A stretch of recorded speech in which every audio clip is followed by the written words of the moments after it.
Hello everyone, it is that time once again to talk about my favourite movies of the past year, and boy was 2021 an insanely good year for film. I love making these videos every year because I get to gush about the best of the best, and 2021 was no exception. There was something for everyone this year and it was great to see, even if it makes my job of rounding them into a list a bit trickier. 2021 was such a good year for film that this is how many films didn't make the final cut. Yeah, the honourable mentions are rather extensive this year. And that's not to say that these films are bad in any way, because they really aren't. I cannot recommend these films enough, and I think they are great in their own right, but unfortunately they just missed out on making the final 20. Yeah, you heard me right, 20. Bloody hell! So without any further ado, taking into account this list is my own personal opinion, and I did not see every film released this year for some reason or another, let's get straight into it. At number 20 we have a lovely little French film called Gagarin that is both visually stunning and emotionally rich. At 19 is Pig, the best revenge film that has hardly any violence in it and also features my favourite Nicolas Cage performance to date. 18 is The Harder They Fall, one of the most entertaining films of the year that utilises its ensemble cast perfectly. At 17 we have Dramarama, the hidden gem of 2021 and probably the best John Hughes movie that John Hughes never made. At 16 is No Time to Die, a very fitting send-off for Daniel Craig's era as Bond. At 15 is A Quiet Place Part 2, a film that takes what worked about the first movie and expands on it in the best possible way. At 14 is Wes Anderson's The French Dispatch. This is easily the most Wes Anderson film he's made to date, and I just love how he did not hold back on this one. At 13 is Tick Tick Boom, my favourite musical of the year, which is saying something because there were a lot of great movie musicals this year. At 12 is Boiling Point, probably the best use of the one continuous shot gimmick since 2015's Victoria. And finally, at number 11 is Limbo, a fantastic directorial debut that balances deadpan comedy and drama. Everybody got that?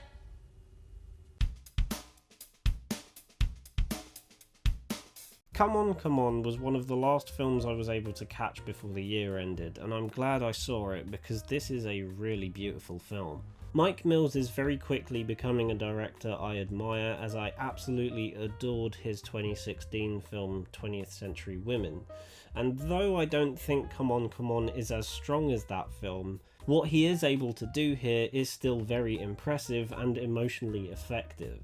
Everything about this film works so incredibly well, from the gorgeous black and white cinematography to the very believable chemistry of Joaquin Phoenix and Woody Norman. If you're looking for a film that will tug at your heartstrings, check this one out. There were a lot of great documentaries this year, but none were quite as immersive or inviting as Summer of Soul was. This thorough look into the somehow forgotten Harlem Cultural Festival of 1969 is one that is both invigorating and joyous to be a part of. It perfectly showcases why this festival was important and how impactful it was without doing too much explaining. It shows you what it was like in vivid detail and fully sweeps you up in the moment. And it may just be the best concert film that's ever existed. Jane Campion's The Power of the Dog was an interesting one for me. You see, when I sat down to watch it, the entire first half of the film did absolutely nothing for me. However, once a certain scene involving a piano and a banjo happened, I was hooked, and from that point onwards this film had me in the palm of its hand. It's one of those films that grows on you over time, and I have not been able to get it out of my head since seeing it. On top of that, you get a mesmerising Benedict Cumberbatch performance, one of the best scores of the year courtesy of Jonny Greenwood, and also some of the year's best cinematography all in one film. Spencer is a masterclass of filmmaking from every single aspect. Pablo Larraín's direction can be deliberately disorienting at times, made even more apparent by the dreamlike and floaty camera work. Stephen Knight's brilliant screenplay, the chaotic jazz-driven score, and of course the career-defining performance from Kirsten Stewart all come together to create a film unlike any other. It's an unfiltered dive into Diana's mental state, and despite many moments being somewhat fantastical, it is probably the closest a lot of us are going to get in terms of understanding the person and what they were going through at this specific time in history. Flea is a very unique film and is easily one of the most moving things I saw all year. This animation documentary hybrid film is one of the most unflinching depictions of immigration I've ever seen, and that combination of animation and documentary, though it does sound strange at first, lends itself to a topic such as this perfectly. The real-life accounts of people being forced into shipping containers, all while being accompanied by some incredibly haunting animation, made a lot of moments throughout this film very distressing to get through, and if anything, I feel as if Flea is one of the most important films to have been released this year, and is something I feel everyone should try and watch at some point in their life, because it is that important and that hard-hitting. If you know me personally, you should have seen this one coming. I won't go into too much detail as this film is still currently out in cinemas at the time of me making this video, and I know not everyone has seen it yet. But all I will say is that for Spider-Man fans, this film is very special. It's not a perfect film by any means, and it is rather choppy in places. You know, Homer, it's very easy to criticize. Fun too. But I can confidently say that what it does well easily outweighs the negatives.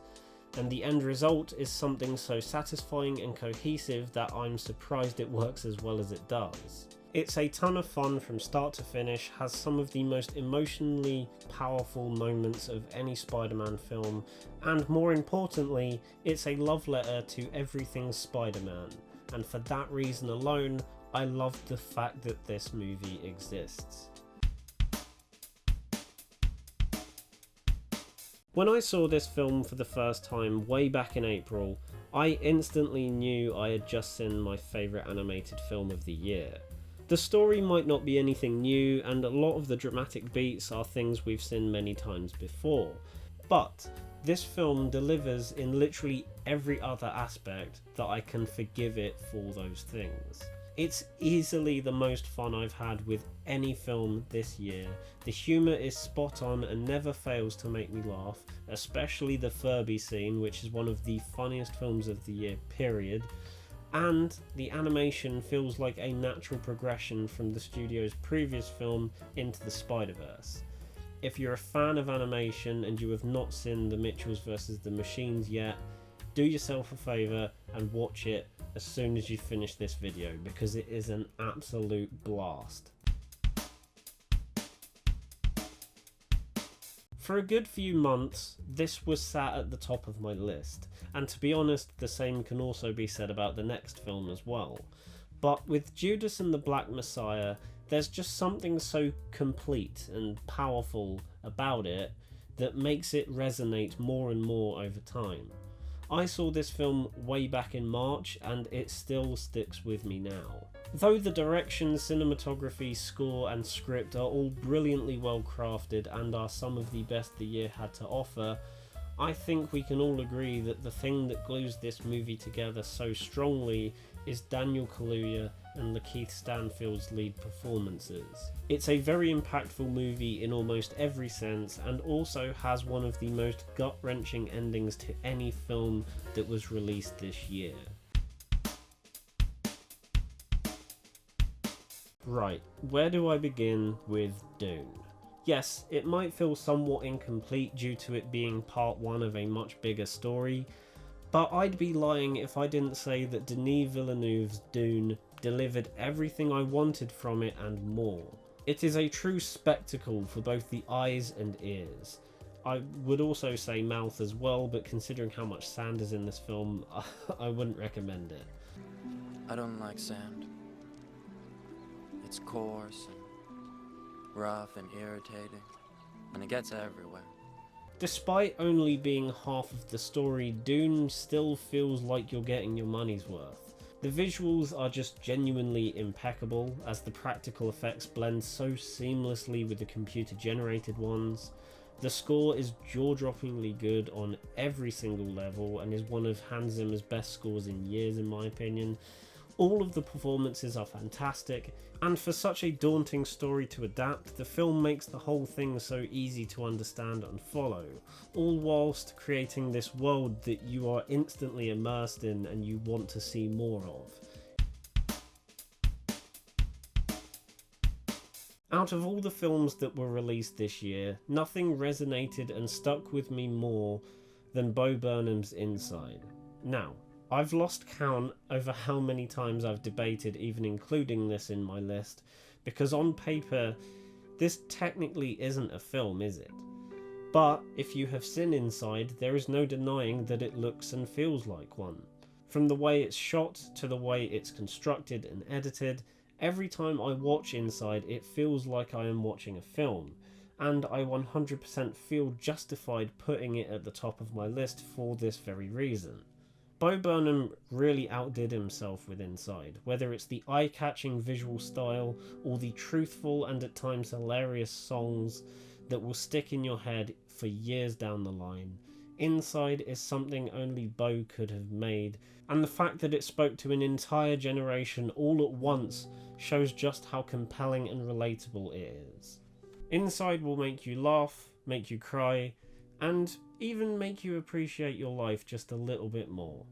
It was one of the most talked about releases of the entire year, and for good reason. So guys, those are my top 20 films of 2021. Thank you so much for watching the video, and let me know some of your favourite films of the year in the comments below. Remember to also follow me on Twitter and Letterboxd to keep up to date with everything I do. Give the video a like if you enjoyed it, and subscribe to the channel if you haven't done so already. Bye.